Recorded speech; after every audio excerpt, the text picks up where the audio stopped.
a job, mawala ng trabaho, alam niyo yun, kung paano ang pakiramdam ng mawala ng trabaho, yung under a lot of pressure, yung nape-pressure tayo, halimbawa binibigyan tayo ng task ng ating lead man or foreman, na alam natin sa sarili natin na mahihirapan tayo or hindi natin kaya, nasi-stress tayo. Okay? Tapos yung nag-worry tayo about sa kahit anong bagay. Kung minsan, meron mga tao na warrior. Yung maski walang rason, nag-aalala. Wala pa nga, hindi pa nga nangyayari, inaalala na. Try to, pagsikapan natin matanggal yung ganyang pag-uugali. Okay?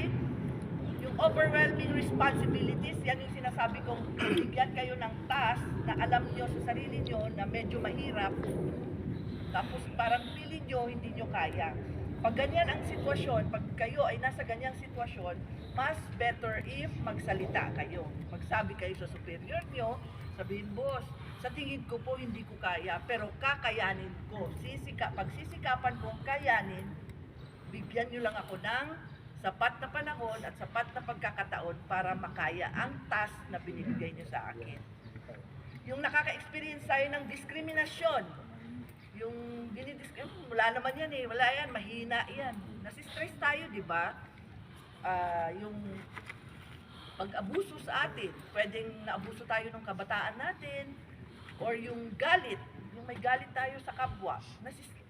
Galit ka sa kapwa mo, pero alam mo sa sarili mo na ikaw ang nasi-stress. Okay? At ang stress actually,